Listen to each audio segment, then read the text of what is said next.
Play প্লেকে তো আপনারা সকলে চেনেন। তার ফুটবল জগতের মধ্যে যাকে দেবতা বলা হয়, ফুটবলের শীর্ষ তারকা বলা হয়। ব্রাজিল নয়, সারা বিশ্বের বুকে তার জনপ্রিয়তা, সুখ্যাতি এতটাই বিশাল যেটা কল্পনা করা যায় না।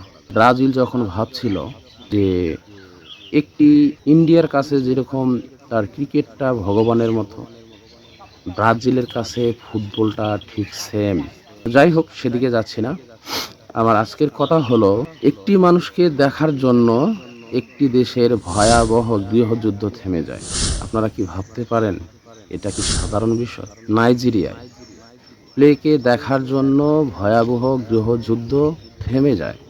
ওই সময় নাইজেরিয়ার মধ্যে বিভিন্ন কারণে, দলীয় বলেন বা যে কোনো অর্থনৈতিক অবস্থা বলেন, যে কোনো কারণে যুদ্ধ হচ্ছিল। সেটা কি ধরনের? একদম টোটালি ভয়াবহ, যেটি আসলে থামানোর মতো কেউ ছিল না। অনেক চেষ্টা করেও কেউ থামাতে পারেনি। কোনো রাষ্ট্র, জাতিসংঘ কেউ পারেনি, কিন্তু প্লে তা পেরেছিল। তাহলে আপনি একটা বার চিন্তা করেন যে পেলে কি ধরনের খেলোয়াড় ছিল। আমি ব্রাজিল করি না, আর্জেন্টিনা, নট অনলি কোনো কান্ট্রি, মুসলিম কান্ট্রি ছাড়া। আমি বলছি আমার এই চ্যানেলে মোটিভেশনাল ব্যক্তি যারা সারা বিশ্বের বুকে ব্যক্তিত্ব রয়েছেন তাদেরকে নিয়ে আমি কথা বলি। যাই হোক, কিছু মাইন্ড করবেন না।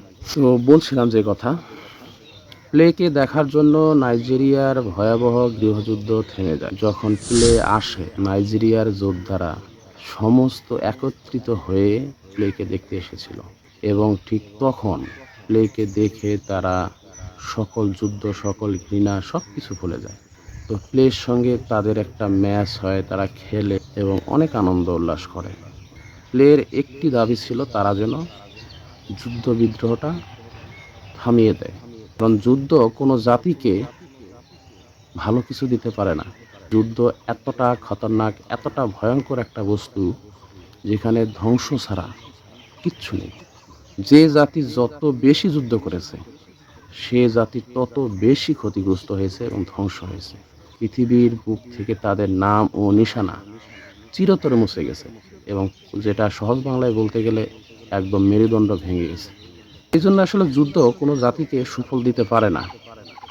তো নাইজেরিয়ায় তখন যে পরিমাণের যুদ্ধ আগ্রাসন চলছিল, একমাত্র প্লে এসে সেটা বন্ধ করে দিয়েছে।